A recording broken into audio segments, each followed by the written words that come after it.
Hey, everybody. Are you with me when I say life can be amazing at times, but it can also be extremely challenging? I know, I've been there myself, learned some valuable life lessons along the way, and now I'm here to help you. It's no coincidence you found your way to the Relevate Podcast. I'm your host, Rena Olson, a self-proclaimed inspirer of others. Together, we're going to dive deep into raw and honest conversations with real people. My hope is that through these stories, you too will be inspired and ready to tackle whatever's holding you back or breaking your heart. Then you'll be free to live a life of purpose and true fulfillment. I promise it's possible. Let's relevate.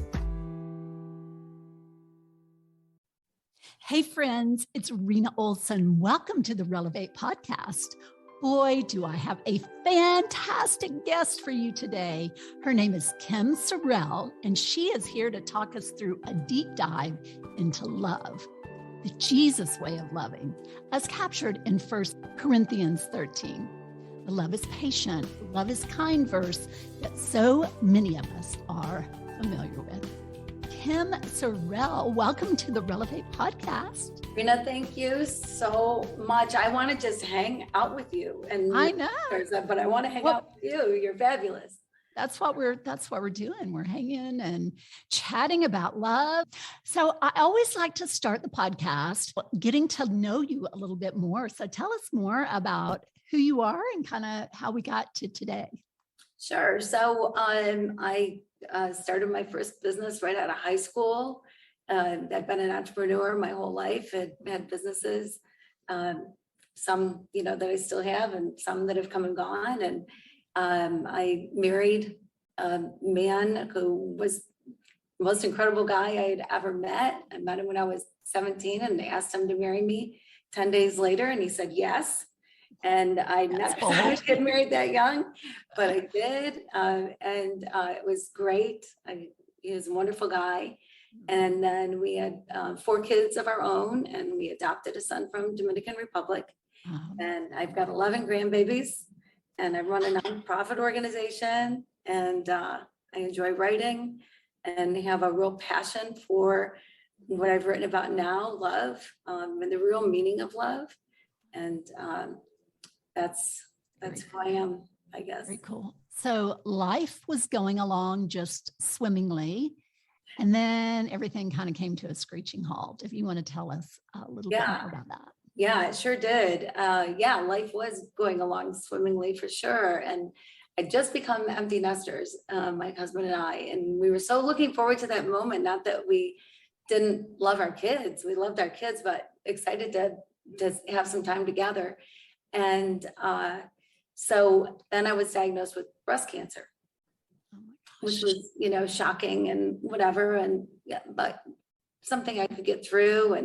And then 4 months later, my husband was diagnosed with pancreatic cancer and passed away 6 weeks after that. And going crushing. That had to just have been so crushing. And kind of surreal. Like, one cancer diagnosis in a family is a lot. Yeah. That's a lot right away to handle. But then to get another, and we had lost my father-in-law 2 years, almost to the day before my husband was diagnosed. My father-in-law was diagnosed with pancreatic cancer. Oh my God. 2 years, almost to the day, 2 days apart, my husband died. And my father-in-law died 2 years earlier, 2 years and 2 days different than my husband. Yeah. So certainly not what I planned. I mean, you get married and you're going to be that old couple rocking on the porch, drinking lemonade. And so that was going to be my life. So it was a whole redefining of life at 47 years old. And I wasn't sure what life was going to bring, but it really also made me question love in general and what I really knew about it and what it really is. Well, tell me, so you really kind of found a lifeline when you were going through your own cancer treatment and being a young widow. Talk to me more about how writing really kind of saved your life. Yeah, so I started writing right after I was diagnosed with cancer because I went to the bookstore and everything seemed so depressing or very medical. And I wanted to know, what is it like to have breast cancer? What do you have to go through? Like, I didn't know that there were choices. I thought you went to a doctor and a doctor tells you what to do, and that was it. And so I started writing first, thinking it was an update for friends and family. Hey, I'm going to the doctor tomorrow, kind of thing, instead of calling a lot of people. But before I knew it, 5,000 people were reading my writings, and that were so therapeutic for me, right, to write, and so wonderful to get such incredible support from people. And so I continued to write during my husband's diagnosis. I was still writing, of course, when he passed away. I continued to write for about a year. So was it more of a journaling kind of thing? Kind of. I mean, it was long enough ago that it wasn't like a Facebook post or something. It was email, done through email. And it was more kind of journaling, but definitely a conversation, that I was having with myself and with people. So and that turned into a book. Cry Until You Laugh is the name of that book. And that was very therapeutic. And the things I learned, like, for instance, I had to have a mastectomy, but I could choose to just have one side done or have both. And we were sitting around the dinner table one night, and I was talking to my kids and saying, gosh, I'm not sure what to do. I'm not sure what choice to make. And my son, Paul, he said, Mom, would you get new siding on just half the house? And I went, oh, that makes good sense, son. Yep, there's my decision right there. I went for the two. And so, Laugh until you cry. That's right. That's good advice.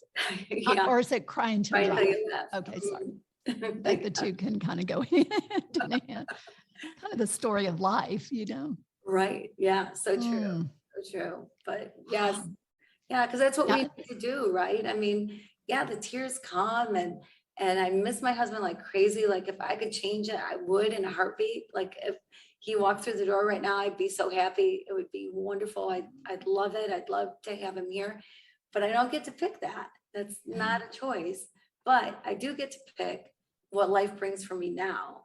And I choose joy. I choose to be happy. I choose to live my life fully for the Lord, and live my life fully for me, and to try to help people around me. And, I want to be here. I'm here, so I might as well be fully here. And I think that is such testament to the man he was and the relationship that you had, that, you have found the strength to go on. I mean, you're living for the both of them. You're the surviving parent. I mean, they need you as full and whole as possible, and as joy filled. That's the best gift you can give him in honoring his legacy. But I know it can't be easy at times. Yeah, I'll tell you, the times that it's the hardest, I think, really is all of my kids are adults and have kids and have jobs. They pay taxes. They're functioning members of society. I know. Yeah, that feels good. But the hardest times lately, it seems, are when they remember something from their childhood that isn't quite the way they remember it. And I wish so badly my husband were here to go, oh, no, what your mom's saying is right. That's not exactly how it happened. Like, it'd be nice to have a little backup that way. But he was a great guy. I just have never felt like I could begrudge him in any way or be angry. He was a very faithful man, on his face before God every day, just chased God his whole life. And great guy with a great story, and wonderful man, and got to go to heaven at 51. I mean, not paying any more bills or getting sick, and that's okay for him. I mean, good for him. He did it right. Sure, for sure. So let's transition and talk about your latest book, because it just sounds so amazing. I haven't had a chance to read it yet, but I promise you I will. So finish this sentence for us. Love is patient, you want me to give a word? Yeah. Okay. So, love is patient, the very first month. So I thought I knew what patience was, or I think I do know what patience is. You're not honking your horn if you're stuck in traffic. You're not angry and upset if you're ready to go when somebody's not ready to go, right? That's showing patience. But I figured out that if you put love is or love is not in front of any word, it changes the definition of the word. And it's no longer what Noah Webster wrote in the dictionary. So love that is patient, I figured out, is, first of all, I believe you're supposed to love everybody. So if you love everybody, then you recognize that this moment, the person you're with, you love them enough to recognize that this moment is the most important moment of your life. What's in the past is in the past, and what's in the future is yet to come. This moment is going to come and go with or without you. And if you love the person you're with, then you are fully here recognizing that how important this moment is. You don't lose the moment by thinking ahead about the meeting that you have later in the day, or stopping at the grocery store on your way home, or, you know, the guilty of that. Oh, it's so easy, right? It's so easy to be distracted in conversation. When I figured out what love that is patient is, it has taken me a lot of practice to get to where I am today, where I can be fully engaged and fully in the moment and not constantly be distracted, because life is busy. We're all busy. You know, women we are busy, right? And so it's so easy to be having our mind on something else when we're with somebody, and then we miss it. And love that is patient doesn't miss the moments. It's here. It's right here, right now. So amazing. So tell me the title of your new book and really kind of what the inspiration was for it. Sure. So Love is the title of the book. And I was inspired by a couple of different things. One, like I said, just wanting to figure out the real meaning of love. You know, you go to a bookstore and it's not like there's a manual or a love for dummies or a, you know, some way to learn about love. We learn about love from our parents, from whoever is around us. Our friends, our teenage friends. Yes, our kids, I don't know, whoever, right? Our pets. Yeah, true. But not everything we call love is love. There's a lot of negative things out there that are called love. Let's pause on that for a minute. Talk us through some of those things that we might think are love, but really are not love. Sure. I mean, there are some things that are obvious. You know, there are people that hurt people that say that they love them, but do a lot of damage to them, you know, through abuse, through whatever, even the way we treat each other sometimes. You know, we love our friends, but then say something nasty about them behind their back. Well, that's not love, right? Or love our spouse, but then, I don't know, say mean things. You know, we tend to hurt the ones closest to us the most. And so that's not real love, you know, so those kind of things. And, you know, even things like having too much pride, like thinking that you're better than somebody, that, you know, you got your act together more than other people do, or whatever. That's not love, you know, that isn't love. But we'll say it's love. We'll say, oh, I love them so much, you know, love you, you know, whatever. But we throw it around pretty easy these days. We do. I think we say it more than we used to. I think so too. Like I am really casually, like, love you. Yeah, casually for sure. Yeah, I think, you know, that has changed for me. Like when I say I love you, I mean it. And understanding love more, I really, really mean it. And so I do have friends that, you know, at the end of every conversation, we're like, okay, I love you. And I know the depths that comes from, and it's not just a casual thrown out there. And like I don't know about you, but I feel like we're in a different generation where we told our kids all the time that we loved them. That's not something I heard a lot growing up from my parents, but I think we're, you know, people more and more and more realize the importance of letting people know that you really do love them, but with sincerity, right? Well, and I think the cool thing about this verse in particular, Jesus wasn't talking about that wonderfully exclusive love of spouse and family. Love is a much bigger concept than that, right? Right. It's love of neighbor, it's love of friend, it's love of those who are hard to love. I mean, it's a very tall order that he gave us in that one beautiful chapter, 1 Corinthians 13. It's so true. And John tells us that God is love. Mhm. And so, what does that mean? I mean, if God is love, then if you understand love, real love, the kind of love that God has for us, and then live it, let it be not an emotion, like, fear is an emotion or Mhm. whatever, things that come and go, our emotions come and go, right? Mhm. But love doesn't come and go. Love is walking and talking and living and breathing. And it's who you are. It's what you exude. It's how you live your life. There's a whole WWJD movement from before that still, you can still buy bracelets and whatever, right? What would Jesus do?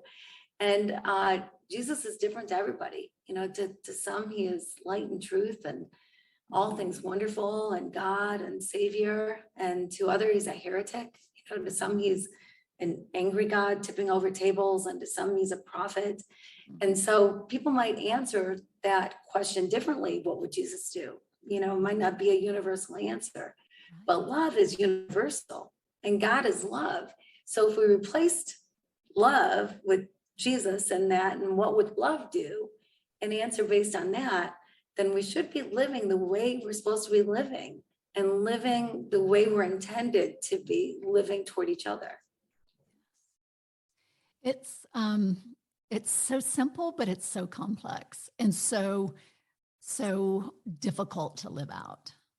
I It think- sounds so easy, but it's so Right. difficult. And I'm sure that on your year-long journey, let's talk a little bit more about that, because I find that it's just such an interesting way to truly immerse yourself in this verse little by little. Talk to me a little bit about the process of that, because I find that so fascinating.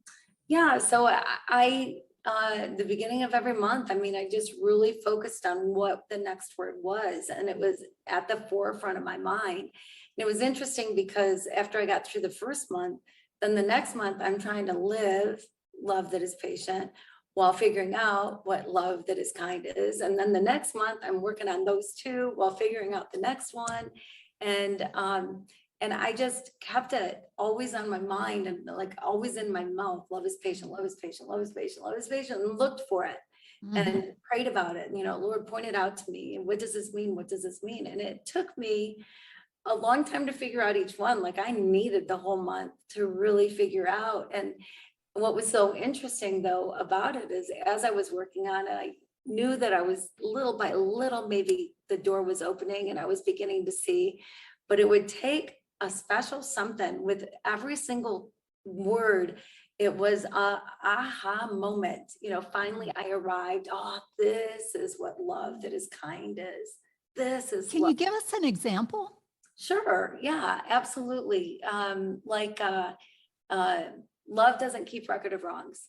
Mhm. You think you know what that means. You shouldn't keep record of wrongs, but you don't forget what happened to you, right? And you hear forgive and forget. Well, you don't really forgive and forget, because No. how do you forget? You don't wipe your memory out. And so I wasn't sure about that one. Like that one I thought would be a challenge, and it was.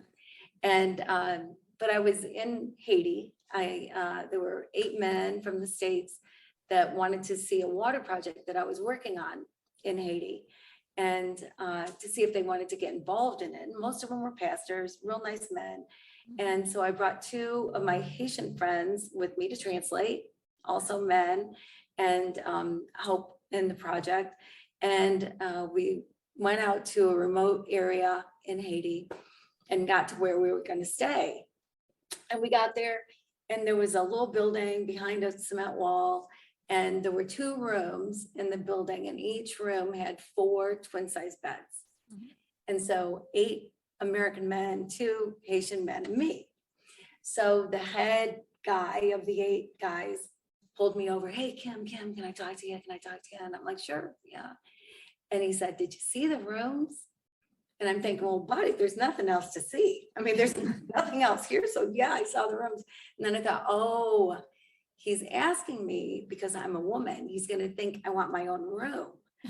So I'm going to say to him, oh, it's okay. I'll sleep outside. And he'll say, oh, no. If anybody should sleep outside, sleep inside, it should be you. And then I'll say, well, I don't care if there's other people in my room. And he'll go, oh, good. Because, there's only so many beds and there's only so much room. And so it'd be hard if you had your own room. And so I said to him, well, it's okay. I'll sleep outside. And he went, oh, good. That's such relief, because there are men that are with us that would be uncomfortable with a woman in their room. And Haiti is hot. You go in your room at night to sleep. You don't go in to play cards or anything else. You're going in to sleep. So I'm thinking, what does he think is going to happen between 10 o'clock at night and 6 o'clock in the morning? Like what is going to happen? But I thought, well, I offered, so I'm sleeping outside, and I was there to serve them, basically, introduce them to the project. So I looked around and I found a piece of plywood and then these sort of, sawhorses, Haitian style. And so I thought, well, if I sleep under the plywood, at least if it rains, then I won't get rained on. And we brought an air mattress with us, and we had a couple cots. So my Haitian friends were able to sleep on cots. I actually was a little more disappointed, honestly, that the 8 American men assumed they should just get the inside beds and didn't even offer to my friends, and just assumed that they wouldn't get the inside rooms. And there was room for the cots in there, and but there was an overhang that they were able to sleep under. So that's where they slept. So I'm on the ground on my air mattress, and my biggest fear was that something would bite me, crawl on me, whatever in the night, because there's tarantulas and there's snakes and there are chupacabras or something. I don't know, whatever there are things you don't want touching you, right? Or you don't want to be near. And so I slept on my back thinking, okay, well, that'd be the easiest way to jump up and run if I needed to jump up and run. So first night I went to bed, and for about the first hour, the air mattress held air. And then I'm just on the gravel, and it was so loud because horns were honking and dogs were barking, and it was so loud. And then finally the loudness died down, like midnight, 1 o'clock, and then like 2 o'clock in the morning, the voodoo drums started in the distance. And so that kept me awake for a while, and finally, 4 or 5 o'clock in the morning, that settled down and I was able to get some sleep. And so first night came and went, nothing bad happened, all was well, and I was grateful. Went to bed the second night again, my air mattress was deflated in an hour, and I'm praying, Lord, just don't let anything come to me, don't, keep the critters away. And so again, it was, the horns and the dogs and the voodoo drums, and finally sleep. And I woke up because there was something on my leg. And I was scared to death, right? And so I slowly lift my head and slowly open my eyes, because I didn't want to jerk and have it bite me. Like, is there anti-venom in the country? Am I going to be airlifted to Miami? Like, am I going to survive this, whatever it is? And so I slowly opened my eyes, and what was on my leg was a chicken. It was a chicken. And I didn't know whether to be mad at the chicken for waking me up or relieved that it wasn't a big tarantula, like I didn't know, but I shooed it away, all was well, whatever. Well, the third night came and went, no incidents, so all was well. Fourth night, so again, the noise, the voodoo drums, etc. And then again, there was something that woke me up because it was on my leg.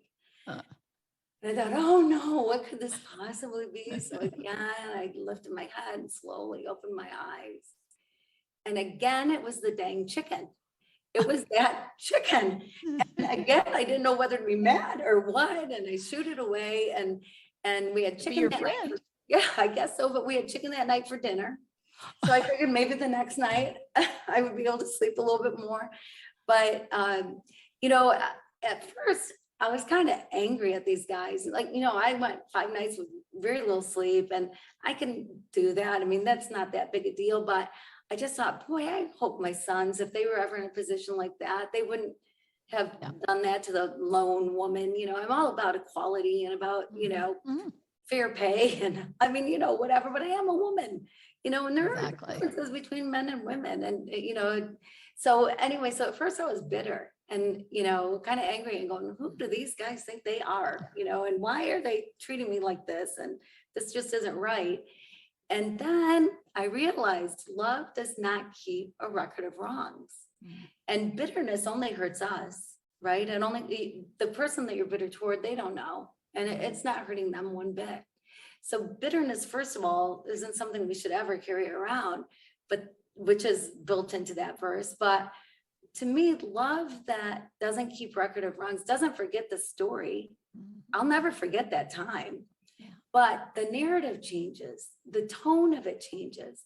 So instead of being angry at these guys for making me sleep outside, now to me, it's just this funny story. I can sleep literally anywhere in the world and be just fine. And I have no bitterness. No, I don't, carry a grudge. I have no ill will or anything else toward these guys. Not keeping a record of wrongs just changes the tone. It changes the story from something that is ugly, void of love, to, okay, it's something that happened and I'm not going to hold it against them. Right. And when you hold on to that, that is, it impacts you a whole lot more than it does, the person that you're kind of angered towards.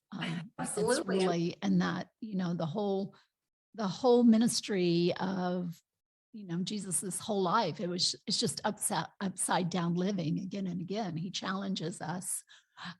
So Kim, that's such a great story. And that chicken, that's kind of funny that found its way to you a couple times. So who do you hope reads this book? I'd love to say the whole world. I would love for whoever wants to grow in their life and wants a life of love to read the book. I really believe that what I learned will change your life. Certainly it changed my life. And it could be that there's a whole lot of people out there that already have a greater understanding of love than I went into this project with. I'm sure that there are, but I think there's always things that we can learn from each other. And I just believe that love changes everything, and real love really changes everything. And it's needed in our world. It's needed with each other. It brings people together. It stops the them and us mentality. We're all equal and everybody's got a name and we're all valuable. And everybody gets to be who God created them to be. And we get to just love them. We get to just love. Well, and I hope people who don't really have faith will give this book a chance, because it's not a Christian book, right? Right. Jesus was a Jew. He was, but his teachings are just so beautifully unraveled, through your words and your stories and your lived experience. So I hope people will give it a chance that normally wouldn't pick up a book based on scripture. Right. And, and some people aren't necessarily going to recognize it as scripture. It is just this beautiful poem that was written way back when, and that just has some great truths in it.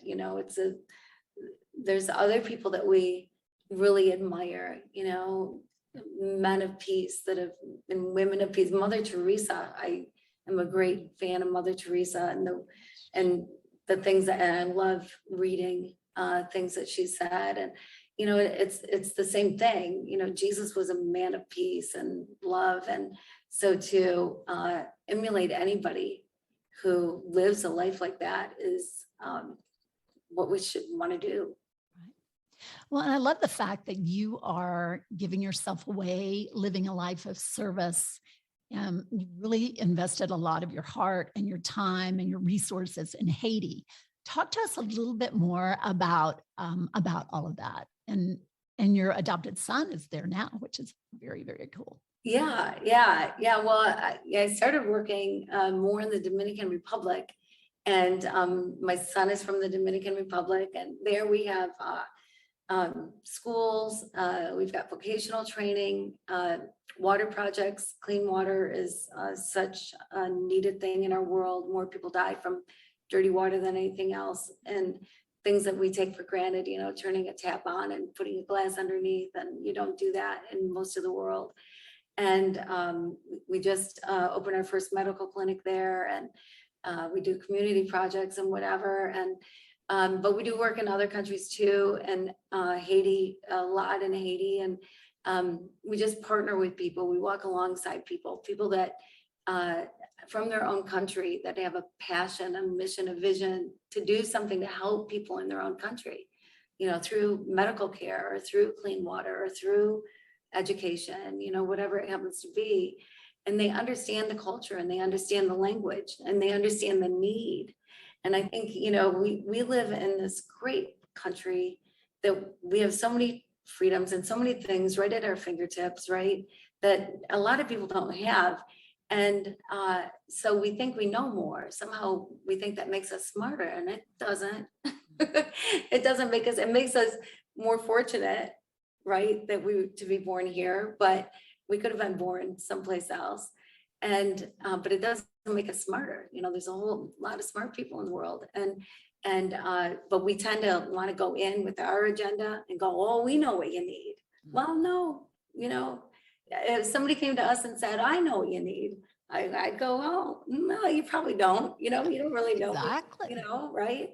And so we just work with people, and they figure out the need, and we help with funding, or we help with manpower, or we help with things that they can't get in the country, medical supplies, whatever it happens to be, and always leading towards self-sustainability, coming up with some sort of a project so they're not always chasing money. So, I love that. And the name of that organization is? It's Rays of Hope International. Rays like a sun ray, RAYS of Hope International. Oh, that's so wonderful. I think I mentioned to you that I've had the true privilege to work with a very similar organization that does work in Tanzania called Ubora TZ. And just the words coming out of your mouth are identical to, how we come alongside. It's never us going in with a solution for their problems.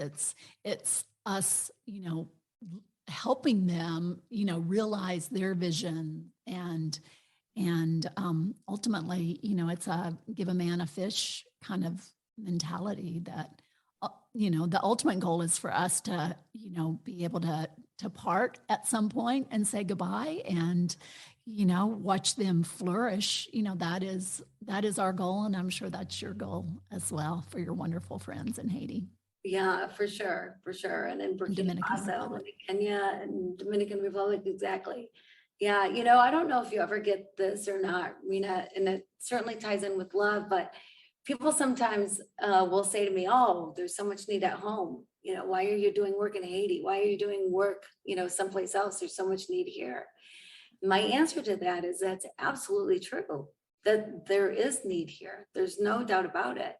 And I help here, I volunteer, I do what I can here, but there's need all over the world. And if everybody just did something, right, we'd live in a different world. And quite often it's the people that aren't really doing anything that will say, why are you working? Why are you not working here? It's like, well, that's not love either.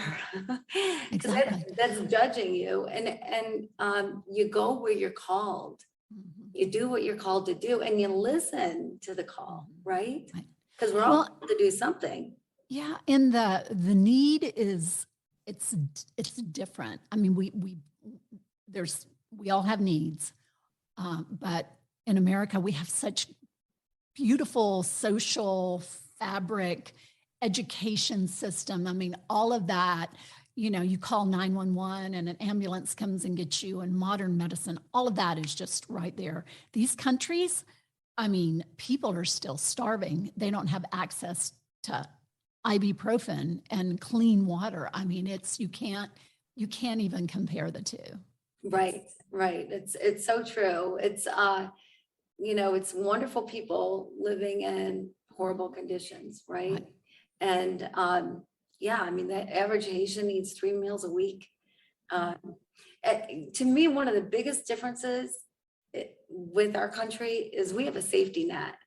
We have programs out there. There's no Social Security. There's no Medicare, no Medicaid. There's no health care in I mean, there's very little health care in Tanzania. Yeah, or in Haiti. I mean, there's in so many countries, and there's no safety net. If you don't have a job, you don't eat. There's no food bank. There's no anything that we have here. For a few warriors that are saying, send me, Lord. I don't know what I can do, but I'll figure it out while I'm there. Mm-hmm. So I heard you say, through learning to love like Jesus, we turn confrontation into conversation.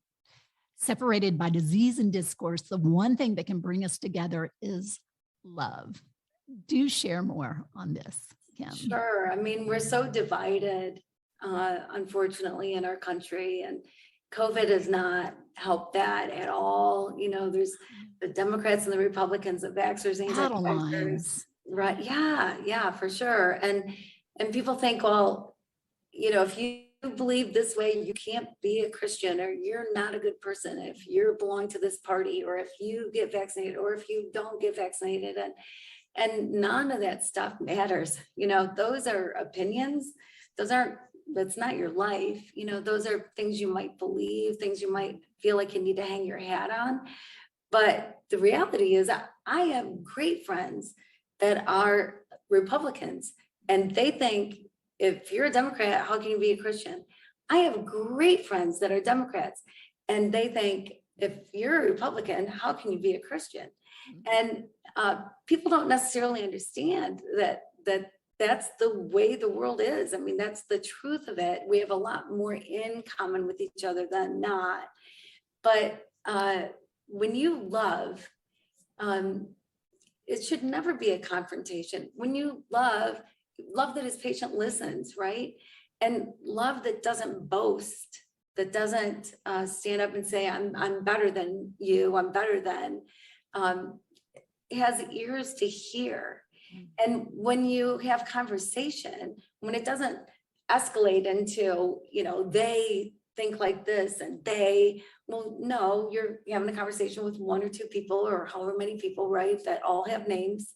They're all just people like you are, and have conversation. It's amazing when you keep it at a conversational level and actually listen to the words being said without these preconceived notions. You can learn a lot.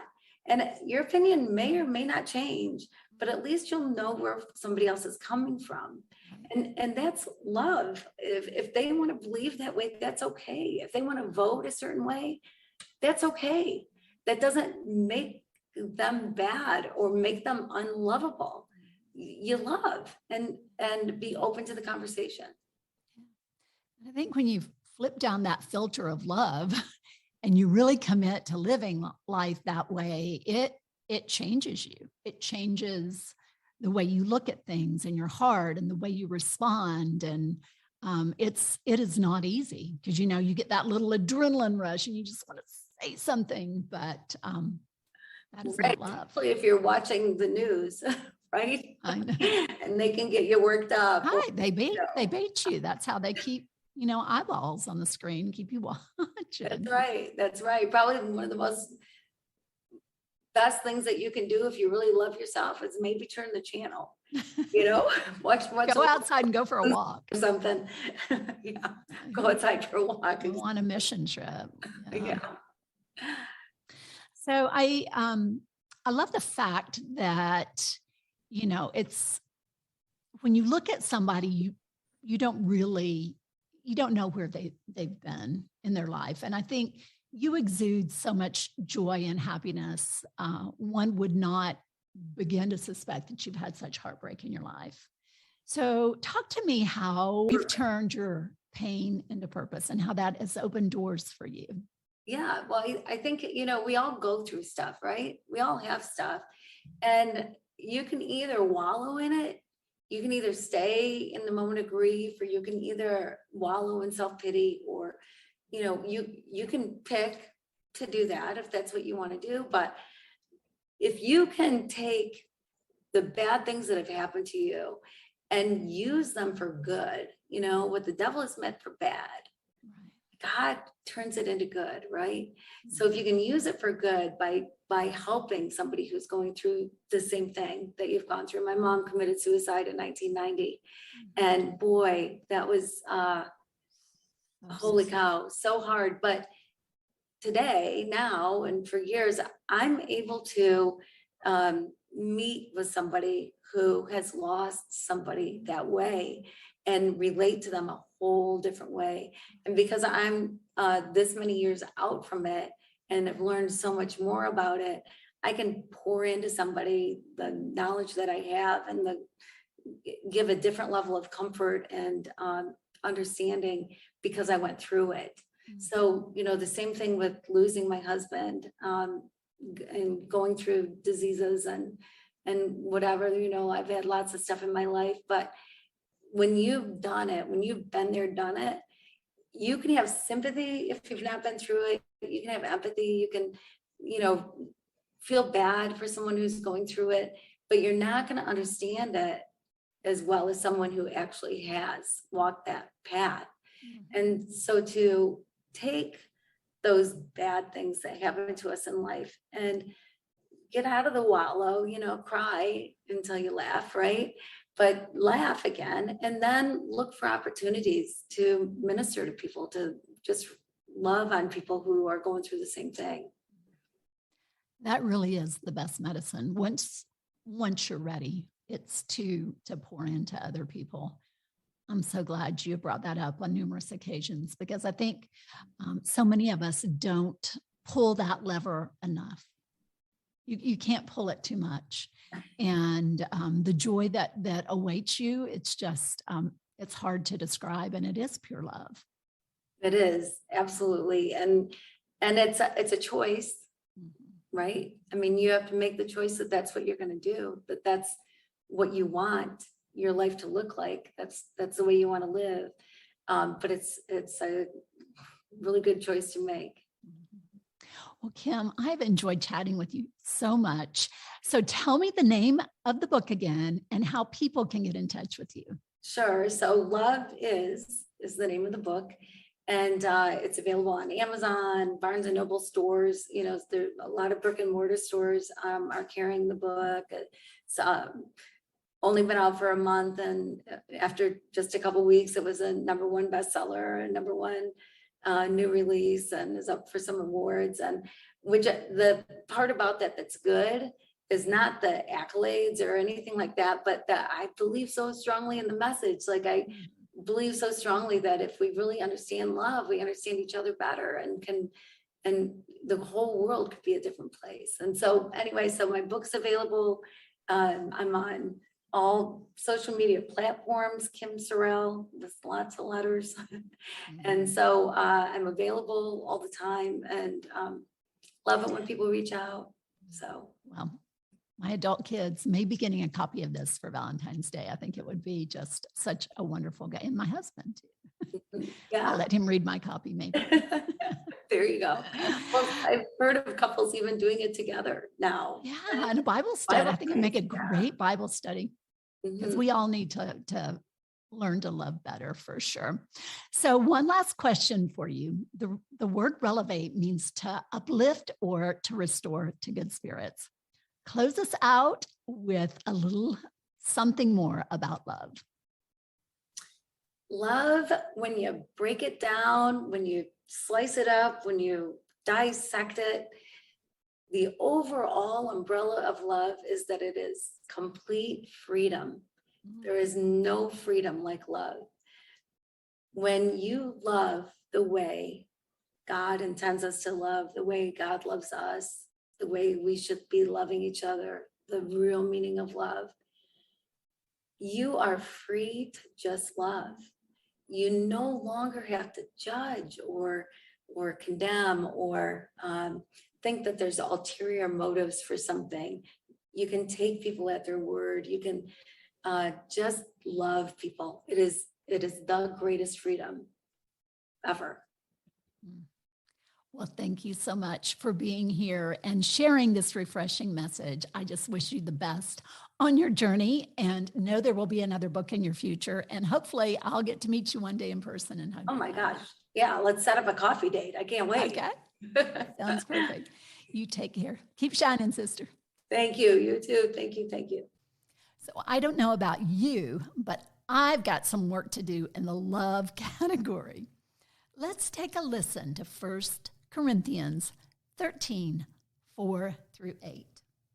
Love is patient. Love is kind. It does not envy. It does not boast.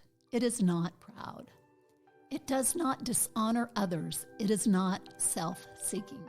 It is not easily angered. It keeps no records of wrongs. Love does not delight in evil, but rejoices with the truth. It always protects, always trusts, always hopes, always perseveres. Love never fails. To my Relevate listeners, let's take this on, loving each other as God loves us and as He taught us. Special thanks to my guest, Kim Sorrelle, for her wonderful contributions to humanity. Your words have power and are truly making me a better person. To connect with Kim, you can find her online at Kim Sorrelle, and that is spelled Sorrelle. And to connect with yours truly, visit Rena-Olson.com. And on my new social channels, exclusively for the 50 and Up Club, at maturus.net. maturus.net. This is Rena Olson, and this is Relevate.